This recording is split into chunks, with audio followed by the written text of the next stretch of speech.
Dear students, welcome to new smart education world. आप सबका new smart education world स्वागत है। आप हमसे जुड़िए, हमारे चैनल सब्सक्राइब करिए। जो भी कोई इशू है उसके लिए आप लोग हमको अपना सुझाव दीजिए। जो भी कोई इशू रहे उसको हम लोग सॉर्ट आउट करने की कोशिश करेंगे। इसके साथ साथ मैं सभी अभिभावकों से भी निवेदन कर रहा हूँ, आप भी हमारे चैनल के माध्यम जुड़िए, हमारे कंटेंट को आप एनालिसिस करिए। हमारे कंटेंट को आप एनालिसिस करके बच्चों को जरूर हमारे चैनल के माध्यम जोड़िए। बच्चों को मोबाइल प्रोवाइड कराइए ताकि जो भी कंटेंट हम लोग प्रोवाइड कर रहे हैं बच्चे उसको आसानी से पढ़ सकें। इसके साथ साथ अपना आप लोग सुझाव भी दीजिए। आप लोग जो भी सुझाव देंगे, आप सुझाव को हम लोग फॉलो करते हुए यहाँ से और बेहतर से बेहतर कंटेंट प्रोवाइड करने की कोशिश करेंगे। तो प्यारे बच्चे, हम लोग पिछली क्लास क्या पढ़ रहे थे? Pair of linear equation two variables, यानी दो चरवाहे रैखिक समीकरण का युग्म हम लोग पढ़ रहे थे। आइए इसी हम कंटिन्यू करते हुए आगे बढ़ते हैं। दो चरवाहे रैखिक समीकरण का युग्म।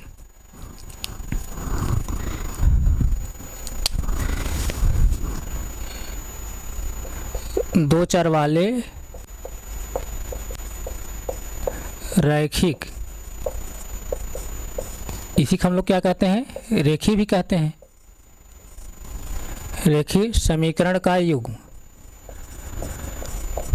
समीकरण का युग्म यानी pair of linear equation, pair of linear equation in two variables. Pair of linear equation in two variables, दो चरवाहे रैखिक समीकरण का युग्म हम लोग पढ़ रहे हैं। तो इसमें हम लोग जो है पिछली क्लास में एक्सरसाइज जो है 3.2 पढ़ रहे हैं, यानी प्रश्नावली 3.2 पढ़ रहे हैं। आइए उसी में जो क्वेश्चन हम लोग पढ़े उसी के आगे हम लोग चलते हैं और आगे उसमें हम लोग क्वेश्चन नंबर 2 तक सॉल्व किए हैं। तो आइए अब हम लोग क्वेश्चन नंबर जो है 3 सॉल्व करते हैं। और जो भी कंटेंट हम लोग पढ़ रहे हैं एनसीईआरटी से पढ़ रहे हैं। एनसीईआरटी बुक अगर आपके पास नहीं है, जो भी बुक आपके पास है उस बुक को आप ओपन कर लीजिए और एक्सरसाइज जो है 3.2 जो है पढ़िए। एक्सरसाइज 3.2,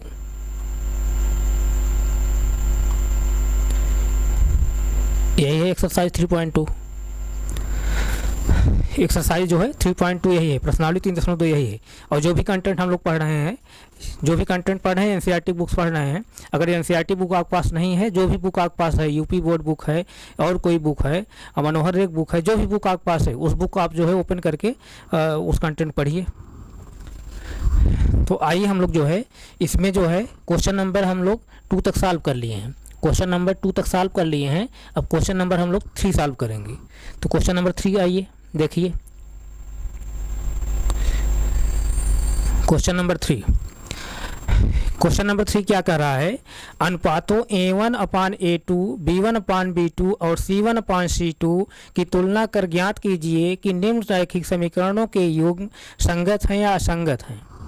तो पिछली क्लास में हम लोग जो है पढ़ते हुए आ रहे हैं। पिछली क्लास में बताया भी था ऐसा कि जिन दोनों समीकरणों का यानी जिन दो चरवाहे रैखिक समीकरण युग्म का अगर सलूशन प्राप्त होगा, दो चरवाहे रैखिक समीकरण का युग्म का जिनका सलूशन प्राप्त होगा, वे दो चरवाहे रैखिक समीकरण के युग्म क्या कहलाते हैं? संगत युग्म कहलाते हैं।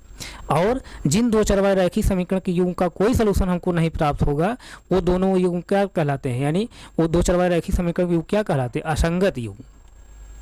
सीधा समझिए, जो दो चरवाहे रैखिक समीकरण का हम लोग या दो चरवाहे रैखिक समीकरण को हम लोग दो समीकरण के माध्यम जो एक साथ पढ़ रहे हैं, अगर दोनों समीकरणों का कोई सलूशन निकलता है तब दोनों समीकरण क्या होते हैं? संगत होते हैं।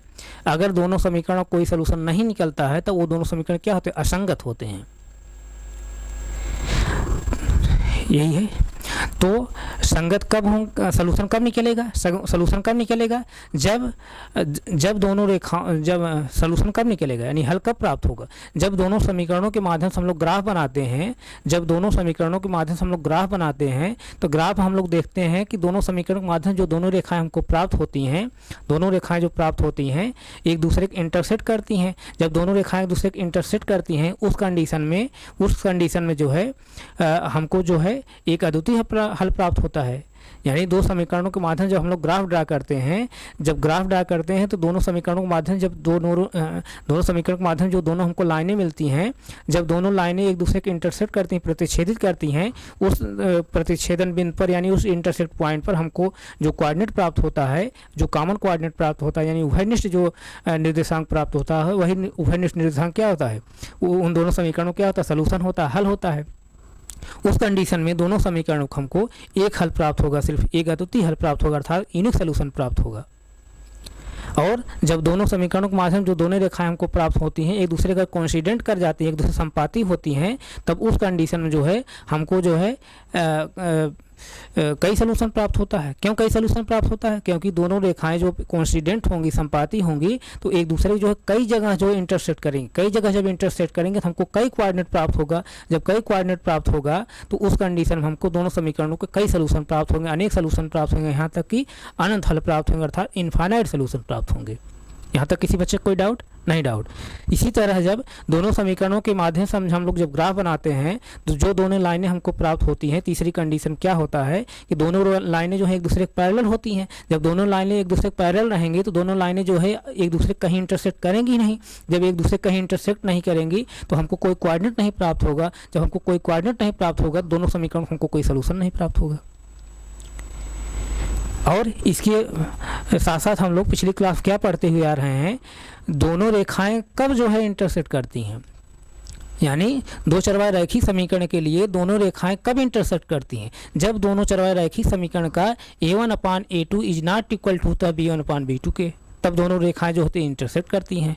इसी तरह दोनों रेखाएं जो है कोइंसिडेंट कब करती हैं? जब जिन दो समीकरणों के लिए a1/a2 equal to b1/b2 equal to c1/c2 होता है, तब उन दोनों समीकरणों से जो प्राप्त रेखाएं हमको होती हैं एक दूसरे क्या करती हैं, कोइंसिडेंट होती हैं, संपाती होती हैं। इसी तरह तीसरी कंडीशन में दोनों रेखाएं कब एक दूसरे के पैरेलल होंगी? जब दोनों समीकरणों का a1/a2 equal to b1/b2 is not equal to c1/c2 होता है, उस कंडीशन दोनों रेखाएं क्या होती है, एक दूसरे पैरेलल होती हैं। उस कंडीशन में हमको दोनों समीकरणों को कोई सलूशन नहीं प्राप्त होता है। तो आइए हम लोग जो है क्वेश्चन नंबर 3 को जो है बहुत आसानी से इसको हम लोग सॉल्व करते हैं। प्रश्नावली जो है 3.2 है। प्रश्नावली 3.2 यानी एक्सरसाइज 3.2 है। एक्सरसाइज 3.2 है। एक्सरसाइज 3.2 में हम लोग तीसरा क्वेश्चन सॉल्व कर रहे हैं। तो तीसरा क्वेश्चन जो सॉल्व हम कर रहे हैं उसी क्वेश्चन के एक बार जो है हम फिर रिवाइज करते हैं। क्वेश्चन नंबर 3 को एक बार हम लोग फिर रिवाइज करते हुए फिर आगे बढ़ रहे हैं। क्वेश्चन नंबर 3 क्या कह रहा है कि अनुपातों a1/a2, b1/b2 और c1/c2 की तुलना कर ज्ञात कीजिए कि निम्न रैखिक समीकरणों के योग संगत हैं या असंगत हैं। तो यानी दो जो समीकरण दिए हैं उन दोनों समीकरणों का a1/a2, b1/b2 और c1/c2 का जो है हमको रेशियो निकाल करके देखेंगे कि कौन सी कंडीशन दोनों समीकरणों के लिए बन रही है, यानी संगत हैं या असंगत हैं। संगत कब होंगे? जब मैं बता रहा हूँ कि जब दोनों समीकरणों का सलूशन प्राप्त होगा। सलूशन कब दोनों समीकरणों को प्राप्त होगा? जब दोनों रेखाएं एक दूसरे के इंटरसेक्ट करेंगे तब सलूशन प्राप्त होगा। जब दोनों रेखाएं एक दूसरे के कोइंसिडेंट होंगी तब सलूशन प्राप्त होगा। और जब पैरेलल रहेंगे तब कोई सलूशन नहीं प्राप्त होगा। तो जब a1/a2 is not equal to b1/b2 होता है तब उस कंडीशन दोनों रेखाएं एक दूसरे के इंटरसेक्ट करेंगी। जब इंटरसेक्ट करेंगे दोनों समीकरणों कोई सलूशन, जब इंटरसेक्ट करेंगे दोनों रेखाएं तब उन दोनों समीकरणों का एक सलूशन हमको प्राप्त होगा, एक अद्वितीय सलूशन प्राप्त होगा, एक अद्वितीय हल प्राप्त होगा, अर्थात एक यूनिक सॉल्यूशन प्राप्त होगा। तब उस कंडीशन में दोनों समीकरण क्या होंगे? संगत होंगे। और उसी तरह से जब दोनों रेखाएं एक दूसरे के जो है कोइंसिडेंट हो जाएंगी, संपाती हो जाएंगी, तो संपाती कब होती हैं दोनों रेखाएं? जब संपाती कब होती हैं? जब a1/a2 equal to b1/b2 equal to c1/c2 होता है, तब उस कंडीशन दोनों रेखाएं क्या होती हैं? एक दूसरे क्या होते हैं? कोइंसिडेंट होती हैं। जब दोनों रेखाएं एक दूसरे कोइंसिडेंट होंगी, संपाती होंगी, तो दोनों रेखाएं एक दूसरे कई जगह जो है इंटरसेक्ट करेंगी, तो उस कंडीशन दोनों समीकरण को हमको कई सलूशन प्राप्त होगा। जब कई सलूशन प्राप्त होगा तो इसका मतलब क्या? दोनों रेखाओं का जो है दोनों समीकरणों का कई सलूशन हमको प्राप्त हो रहा है। इसका मतलब दोनों समीकरण क्या है? एक दूसरे क्या है? संगत है। अब जब कोई सलूशन नहीं प्राप्त होगा, जब दोनों समीकरणों का कोई सलूशन नहीं प्राप्त होगा, उस कंडीशन में दोनों समीकरण क्या होंगे? एक दूसरे के असंगत होंगे, यानी दोनों समीकरणों का जो युग्म है असंगत युग्म है। जब सलूशन प्राप्त होगा तो दोनों समीकरणों का जो युग्म है संगत युग्म है। जब दोनों समीकरणों का कोई सलूशन नहीं प्राप्त होगा तो उस कंडीशन दोनों समीकरणों का जो युग्म है असंगत युग्म है। तो आइए हम लोग जो है एक एक क्वेश्चन सॉल्व करते हैं। क्वेश्चन नंबर जैसे 3 का 1 है, क्वेश्चन नंबर 3 का 1 रोमन में पहला समीकरण क्या है, जैसे पहला समीकरण क्या है, पहला समीकरण यहाँ पे क्या है, पहला equation 3x plus 2i 3x plus 2i equal to 5 equation number 1 है। इसी तरह से जैसे 2x minus 3y equal to 7 equation number 2 है, इक्वेशन नंबर 2 है। अब यहाँ से हमको चेक करना है कि जो दोनों समीकरणों का युग्म दिया है ये संगत युग्म है कि असंगत युग्म है। जब दोनों समीकरणों का हमको सलूशन प्राप्त होगा तब दोनों समीकरणों का जो युग्म दिया गया है वो संगत युग्म होगा। जब दोनों समीकरणों का हमको कोई सलूशन नहीं प्राप्त होगा तब ये जो दोनों समीकरणों का जो युग्म दिया गया है असंगत युग्म होगा। जब दोनों समीकरणों को कोई सलूशन नहीं प्राप्त होगा तब ये दोनों समीकरणों का जो युग्म है संगत युग्म है। जब दोनों समीकरणों का सलूशन हमको प्राप्त होगा तो ये जो दोनों समीकरणों का जो युग्म दिया गया है संगत युग्म है। तो दोनों समीकरणों का जो सलूशन प्राप्त होता है कब प्राप्त होता है, जब दोनों रेखाएं दूसरे के इंटरसेक्ट करती हैं तब प्राप्त होता है। जब दोनों रेखाएं एक दूसरे के जो है कोइंसिडेंट होती हैं तब प्राप्त होता है। तो जब दोनों रेखाएं दूसरे के इंटरसेक्ट करेंगी तब कब इंटरसेक्ट करती हैं, जब जो है जब a1/a2 is not equal to b1/b2 होता है, तब उस कंडीशन में दोनों रेखाएं एक दूसरे के इंटरसेक्ट करेंगे। जब इंटरसेक्ट करेंगे हमको एक सलूशन इसका प्राप्त होगा। तब उस कंडीशन में दोनों समीकरण जो होंगे क्या होंगे, संगत युग्म होंगे।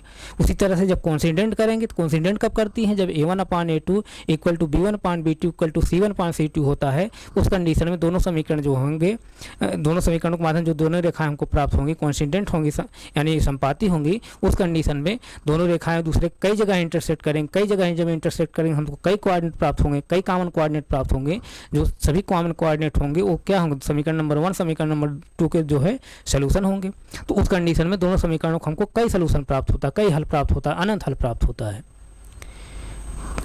तो अब इसका मतलब जब दोनों रेखाएं दूसरे के कोइंसिडेंट रहेंगी, संपाती रहेंगी, उस कंडीशन में दोनों समीकरणों को सलूशन प्राप्त हो रहा है। तब उस कंडीशन में भी दोनों समीकरण क्या होंगे, संगत होंगे, क्योंकि इनके सलूशन प्राप्त हो रहे हैं। और जब दोनों रेखाएं जो है एक दूसरे के पैरेलल रहेंगी, समांतर रहेंगी, तो अब जो है उस कंडीशन दोनों रेखाएं दूसरे कहीं इंटरसेक्ट नहीं करेंगी। जब दोनों रेखाएं कहीं इंटरसेक्ट नहीं करेंगे तो हमको कोई कोऑर्डिनेट नहीं प्राप्त होगा। जब कोई कॉमन कोऑर्डिनेट नहीं प्राप्त होगा तब उस कंडीशन में दोनों समीकरण कोई सलूशन नहीं प्राप्त होगा। इसका मतलब उस कंडीशन में दोनों समीकरण जो हैं एक दूसरे के जो हैं क्या होंगे, असंगत होंगे, असंगत युग्म तब होंगे। अब दोनों रेखाएं कब एक दूसरे पैरेलल रहती हैं, जब a1/a2 equal to b1/b2 is not equal to होता है c1/c2 के। तो यही कंडीशन देखते हैं कौन कौन कंडीशन क्या बन रही है। जैसे देखिए यहाँ से a1 और a2 वैल्यू हमने निकाल a1 a2 b1 b2 c1 c2 value निकालेंगे, यानी a1 b1 c1 a2 b2 c2 value निकालेंगे पहले। तो मैं a1 b1 इस तरह वैल्यू निकालने में तरीका क्या बताया हूँ कि a1 क्या होता है, डायरेक्ट आप जैसे निकालेंगे तो क्या होता है, a1 क्या है समीकरण नंबर 1 से यस का गुणांक, यस गुणांक क्या है 3 है, b1 क्या है y का गुणांक, y गुणांक क्या है 2 है।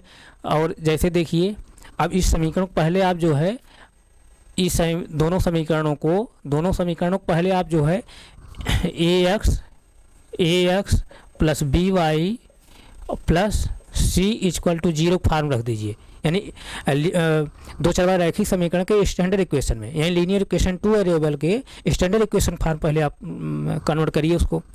और जैसे चूंकि हम दो समीकरण एक साथ पढ़ रहे हैं तो उसके लिए स्टैंडर्ड इक्वेशन क्या है, a1x प्लस b1y और plus c1 b1y plus c1 equal to 0। इसी तरह से a2x प्लस b2y और प्लस c2 इक्वल टू 0। इस तरह से इक्वेशन नंबर जैसे 1 है, इक्वेशन नंबर 1 इक्वेशन नंबर 2, इसी इक्वेशन नंबर 1 इक्वेशन नंबर 2 के माध्यम से हम उसका कंपेरिजन करेंगे। तो पहले जो इक्वेशन दिया गया है, जो इक्वेशन दोनों दिए गए हैं ax plus by plus c equal to 0 form नहीं है, पहले इसको ax plus by plus c equal to 0 form बनाइए। तो जब इसको ax plus by plus c equal to 0 form बनाएंगे तो क्या हो जाएगा 3x प्लस 2y और इधर प्लस 5 इधर आएगा तो क्या हो जाएगा -5 हो जाएगा, यानी -5 इक्वल टू 0। ये इक्वेशन नंबर 1 होगा। इसी तरह से इसको जब हम ax plus by plus c equal to 0 form बनाएंगे तो 2x और -3y और -7 इक्वल टू 0 हो जाएगा। इस तरह से इक्वेशन नंबर 2 हमको प्राप्त हो रहा है। अब यहाँ जैसे a1 इक्वेशन नंबर 1 से a1 वैल्यू क्या हो जाएगी, s का गुणांक, b1 वैल्यू क्या हो जाएगी इक्वेशन नंबर 1 से, y का गुणांक, y गुणांक क्या है 2 है। इसी तरह c1 क्या हो जाएगा, जो कांस्टेंट यहाँ पर c1 क्या हो जाएगा, -5 हो जाएगा, -5। इसी तरह से a2 वैल्यू क्या हो जाएगी, a2 वैल्यू क्या हो जाएगी इक्वेशन नंबर 2 से, यस का गुणांक, यस गुणांक क्या है 2 है। b2 वैल्यू क्या हो जाएगी, y गुणांक इक्वेशन नंबर 2 से, y गुणांक क्या है इक्वेशन नंबर 2 से, -3 है। इसी तरह से c2 वैल्यू क्या हो जाएगी, कांस्टेंट जो है यहाँ कांस्टेंट क्या है -7 है। इस तरह से a1 a2 b1 b2 c1 c2 value हम लोग निकाले हैं। और निकालने का तरीका मैं क्या बताया थे, अगर ऐसे नहीं निकाल पा रहे हैं आप, तो आप जैसे पदों का एक एक पदों जो है कंपेरिजन कर लीजिए। जैसे इक्वेशन नंबर 1 पहला पद क्या है पहला पद a1x। अब इसका इक्वेशन नंबर 1 पहला पद क्या है 3x है, 3x x कैंसिल हो जाएगा तो a1 इक्वल टू क्या आ जाएगा 3। इस तरह से a1 इक्वल टू 3। इसी तरह से जैसे हम लोग क्या निकालेंगे, और दूसरा पद क्या है b1 y है। इक्वेशन नंबर 1 में यहाँ पर दूसरा पद क्या है b1 y है, यहाँ पर इक्वेशन नंबर 1 दूसरा पद क्या है 2y है, 2y y से y कैंसिल हो जाएगा तो b1 इक्वल टू क्या हो जाएगा 2। इसी तरह से यहाँ पर तीसरा पद क्या है c1 है, यहाँ तीसरा पद क्या है -5 है, इसका मतलब c1 वैल्यू -5 है। इसी तरह से इक्वेशन नंबर 2 से हम लोग कंपेरिजन कर लेंगे पदों का। यहाँ पहला पद क्या है a2x है, यहाँ पहला पद क्या है 2x है इक्वेशन नंबर 2 में, यानी a2x इक्वल टू यहाँ पहला पद क्या है 2x, x से x कैंसिल हो जाएगा तो a2 इक्वल टू क्या हो जाएगा 2। इस तरह से इसी तरह से यहाँ पे इक्वेशन नंबर 2 दूसरा पद क्या है b2y है, तो b2y जब है तो यहाँ पर जो है दूसरा पद क्या है -3y है। कंपेरिजन कर लीजिए, y कट जाएगा तो यानी b2 इक्वल टू क्या आ जाएगा -3। इसी तरह से यहाँ पर इक्वेशन नंबर 2 में तीसरा पद क्या है c2 है, तो यहाँ पर तीसरा पद क्या है -7 है, -7 हो जाएगा, c2 वैल्यू -7। इस तरह से a1 a2 b1 b2 c1 c2 value हमको प्राप्त हो गई। अब इनका हम लोग जो है रेशियो निकाल ले रहे हैं। a1 अपान a2 निकालिए, a1 अपान a2 क्या है, a1 वैल्यू क्या है 3 और a2 वैल्यू क्या है 2। a1 वैल्यू 3 है, a2 वैल्यू 2 है, यानी a1 अपान a2 क्या हो जाएगा 3/2 प्राप्त हुआ। इसी तरह से b1/b2 वैल्यू क्या हो जाएगी, b1 अपान b2 वैल्यू क्या हो जाएगी, b1 वैल्यू क्या है 2 है, और b2 वैल्यू क्या है -3 है, b2 वैल्यू क्या है -3 है। अब जैसे देखिए यहाँ पे ध्यान दीजिए, अब यहीं देखिए ध्यान दीजिए, a1 अपान a2 जो वैल्यू है 3/2 है, और b1 अपान b2 जो वैल्यू है क्या है 2/3 है या -2/3 है। इसको हम लोग जैसे इस तरह से भी लिख सकते हैं -2/3, यानी a1 अपान a2 की जो वैल्यू है क्या है 3/2 है, और b1 अपान b2 वैल्यू क्या है -2/3 है। इसका मतलब a1 अपान a2 जो वैल्यू है वो b1 अपान b2 वैल्यू नहीं है, यानी a1 अपान a2 वैल्यू दूसरी है, b1 अपान b2 वैल्यू दूसरी है। इसका मतलब यहाँ क्या सेंस निकल रहा है, यहाँ सेंस ये निकल रहा है कि यहाँ पर a1 upon a2 is not equal to है b1 अपान b2 के, यानी a1 अपान a2 जो वैल्यू है और b1 अपान b2 जो वैल्यू है दोनों समान वैल्यू नहीं है। इसका मतलब क्या है a1 upon a2 is not equal to b1 upon b2 के, यानी a1 अपान a2 जो वैल्यू है b1 अपान b2 वैल्यू बराबर नहीं है। इसका मतलब a1 upon a2 is not equal to b1 upon b2। इसका मतलब पहली कंडीशन बन रही है,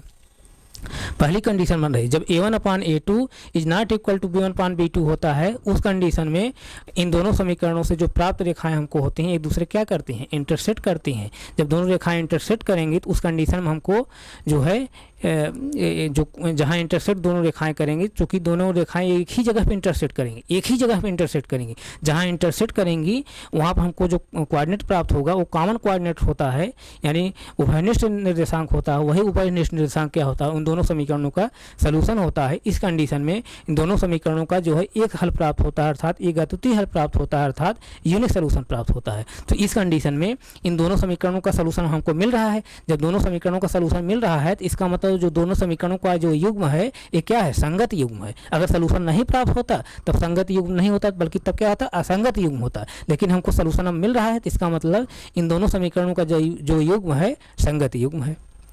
तो इसका मतलब जो है यहाँ आंसर आप क्या लिखेंगे, आंसर आप क्या लिखेंगे यहाँ पर, यानी आंसर क्या लिखेंगे,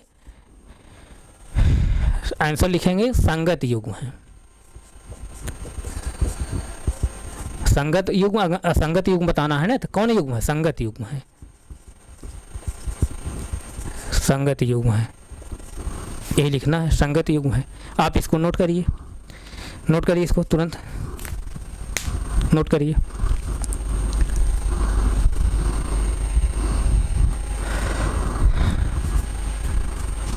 नोट करिए, नोट करिए, जल्दी से नोट करिए, तब फिर अगला क्वेश्चन हम बताएं।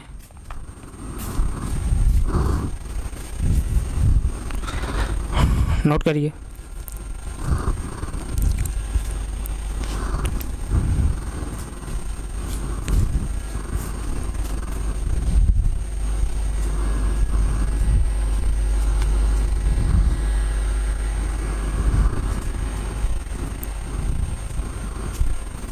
नोट करिए।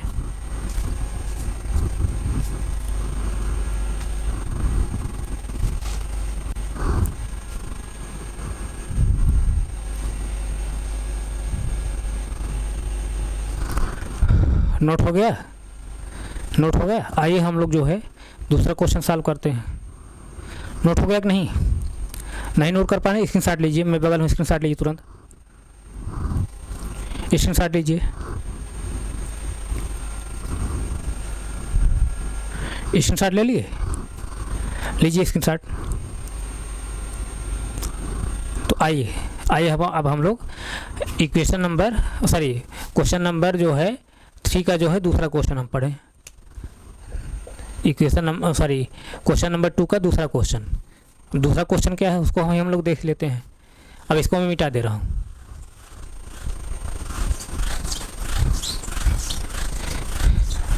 अपने बुक में देखिए दूसरा क्वेश्चन क्या है।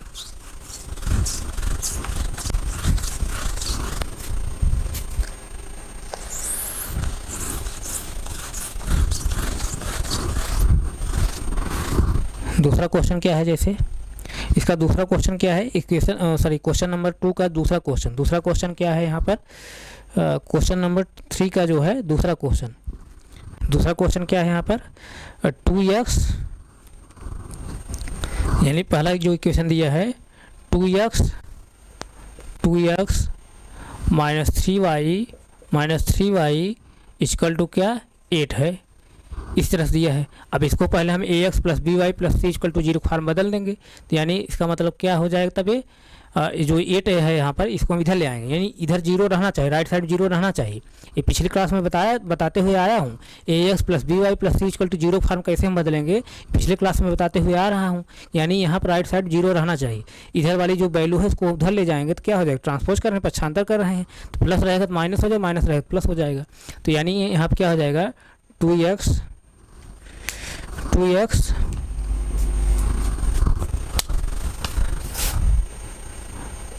है minus 3y 2x minus 3y। अब इट उधर जाएगा तो क्या हो जाएगा minus 8 equal to 0। Equation number क्या हो गया 1 हो गया। इसी तरह से दूसरा जो इक्वेशन है, दूसरा इक्वेशन क्या दिया है 4x और क्या दिया 4x माइनस 6y है, माइनस 6y है, यहाँ माइनस 6y है, ध्यान दीजिए माइनस 6y इक्वल टू क्या है, इक्वल टू क्या है 9 है, यहाँ पर 9 है, ध्यान दीजिए 9 है।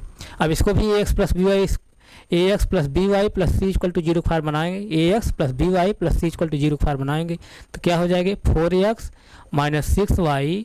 अब 9 उधर जाएगा तो क्या हो जाएगा माइनस 9 हो जाएगा, इधर प्लस 9 उधर जाएगा माइनस 9 हो जाएगा, minus 9 equal to 0। Equation number क्या हो गया 2, इक्वेशन नंबर टू हो गया, इक्वेशन नंबर 2 हो गया। अब इन्हीं दोनों इक्वेशन नंबर 1 इक्वेशन नंबर 2 के माध्यम से हम लोग A1 A2 B1 B2 C1 C2 value निकाल लेंगे। तो A1 वैल्यू जो है इक्वेशन नंबर 1 से A1 वैल्यू क्या हो जाएगी, यस का कोफिशिएंट, यस कोफिशिएंट क्या है 2 है।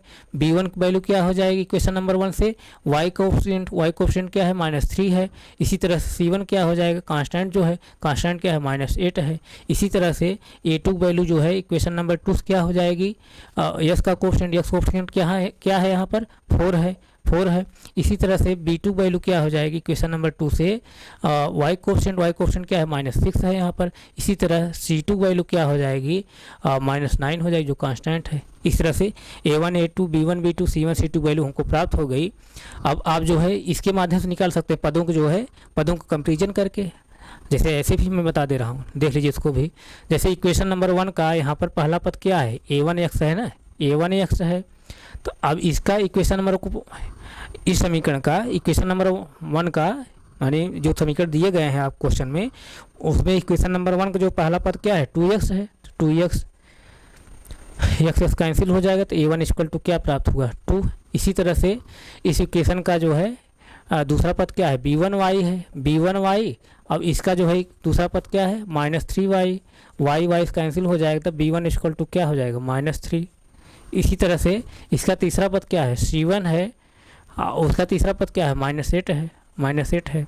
इसी तरह जैसे इक्वेशन नंबर 2 का जो है पहला पद क्या है A2x है, पहला पद क्या है A2x है, और इसका पहला पद क्या है 4x है, 4x x कैंसिल हो जाएगा, A2 इक्वल टू क्या आ जाएगा 4 आ जाएगा।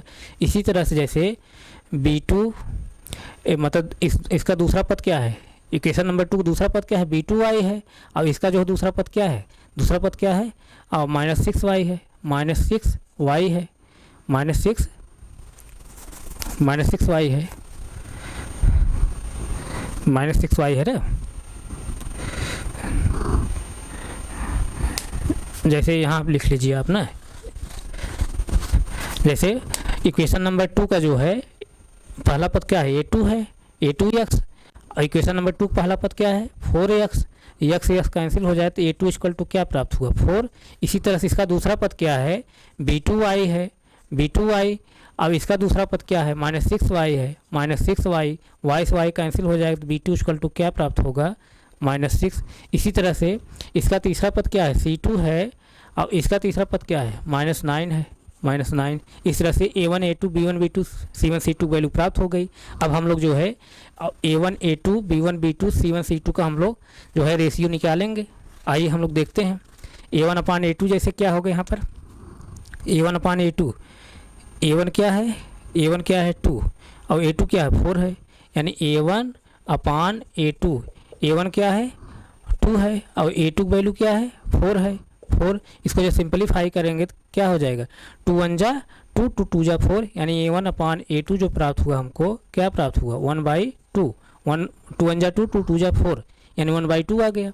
इसी तरह से हम लोग B1/B2 वैल्यू निकालेंगे, B1/B2 वैल्यू, B1/B2 वैल्यू जब निकालेंगे तो B1 क्या है -3 है, और B2 क्या है -6 है, -6 है।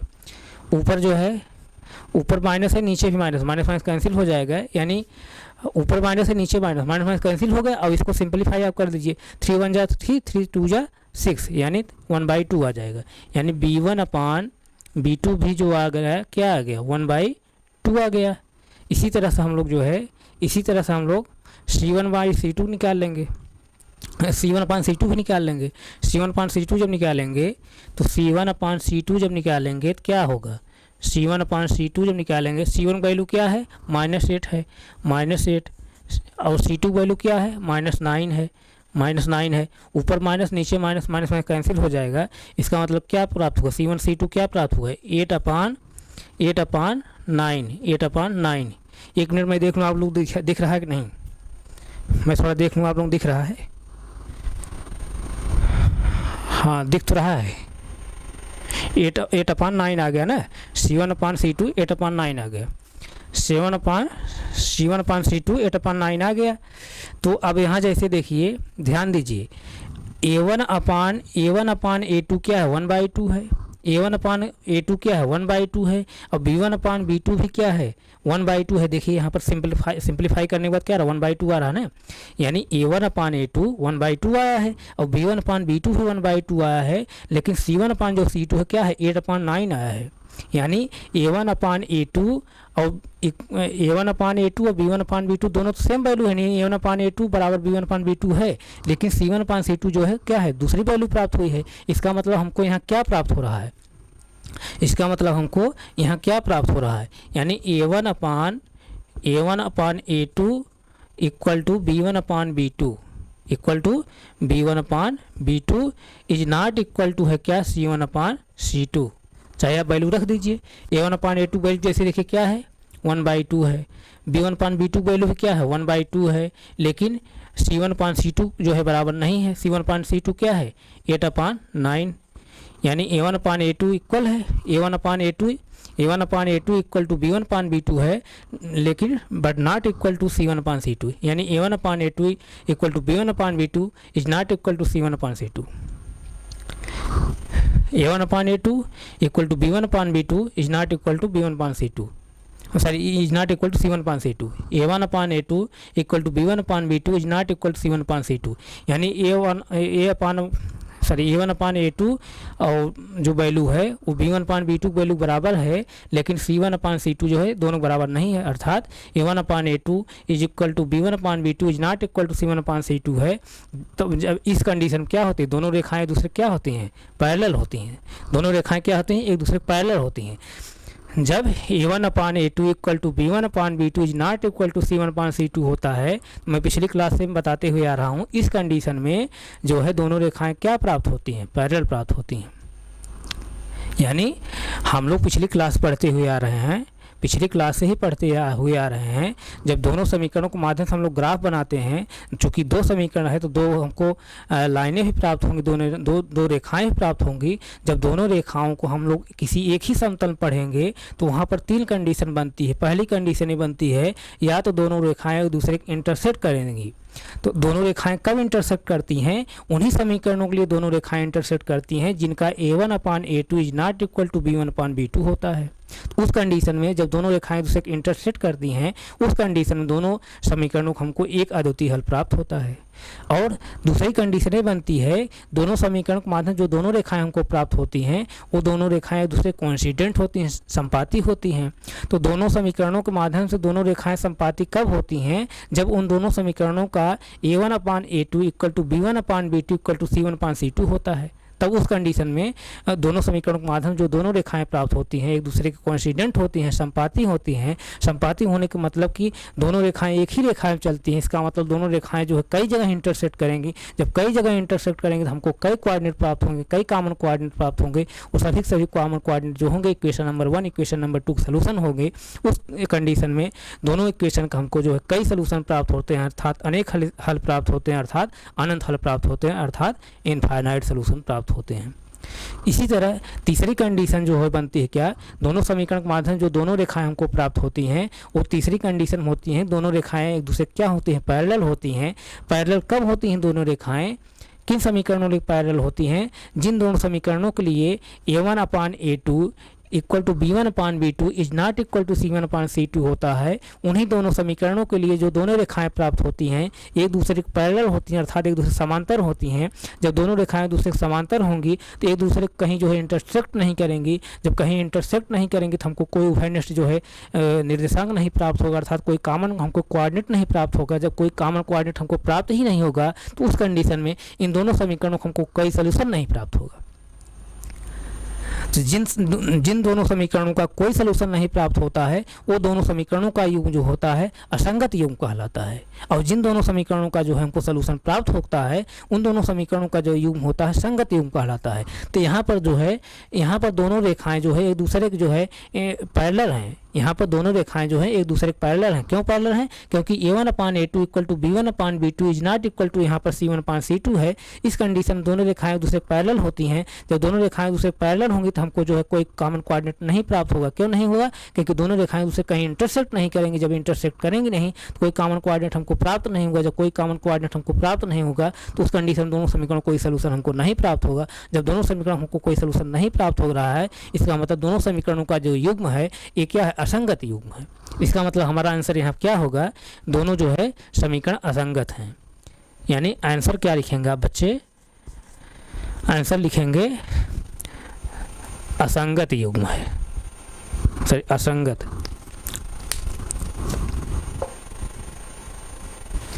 असंगत युग्म है। दोनों समीकरणों का जो युग्म है असंगत युग्म है, असंगत युग्म है,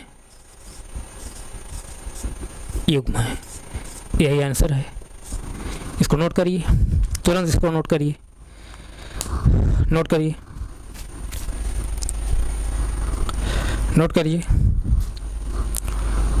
कोई भी कंटेंट आप छोड़िए मत, सब कंटेंट जो नोट कर लिया करिए। समझ में आ रहा है कि नहीं? कहीं कोई किसी बच्चे को कोई डाउट तो नहीं है ना? कोई डाउट तो नहीं होना चाहिए। अब मैं दो चरवाहे रैखिक समीकरण को जो है इस तरह से मैं पढ़ा दे रहा हूँ कि आप ऑफलाइन पता कर लीजिए, ऑनलाइन पता कर लीजिए, कोई भी टीचर इस तरह से नहीं पढ़ाता होगा। मैं इस चीज़ का मैं दावा कर रहा हूँ। इसलिए प्यारे बच्चे, आप लोगों से मैं जो है रिक्वेस्ट कर रहा हूँ, आप ज़्यादा से ज़्यादा संख्या हमारे चैनल के माध्यम से जुड़िए। हमारे चैनल को आप सब्सक्राइब करिए, हमारे चैनल को जो है शेयर करिए, लाइक करिए और ज़्यादा संख्या में जुड़िए। हम लोग यहाँ से आप लोग विश्वास दिला रहे हैं, बहुत बेहतर से बेहतर कंटेंट प्रोवाइड करने की कोशिश करेंगे। तो आप इसको बच्चे नोट करिए तुरंत।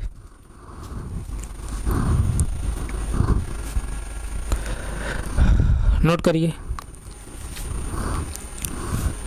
नोट हो गया? अगर नहीं नोट कर पा रहे हैं आप तो स्क्रीनशॉट ले लीजिए, स्क्रीनशॉट लीजिए, मैं बगल हूँ, ले लिया स्क्रीनशॉट। तो प्यारे बच्चे, आप लोगों को अगर कोई डाउट है तो आप क्लास को एक बार, दो बार, तीन बार रिवाइज करके देख लीजिए। अगर आप क्लास को एक बार, दो बार, तीन बार रिवाइज करके देख लेंगे तो पूरा मैं गारंटी ले रहा हूँ किसी बच्चे को कोई डाउट नहीं रहेगा। अगर मान लीजिए किसी बच्चे को कुछ डाउट है तो अपने डाउट को आप हमारे कमेंट बॉक्स आप डालिए। जो भी आप लोगों को डाउट है उसको हम लोग अगली क्लास रिवाइज करते हुए फिर पुनः आगे बढ़ेंगे। तो प्यारे बच्चे, हम यहीं तक रख रहे हैं, आगे हम फिर कंटिन्यू करेंगे। Thank you so much.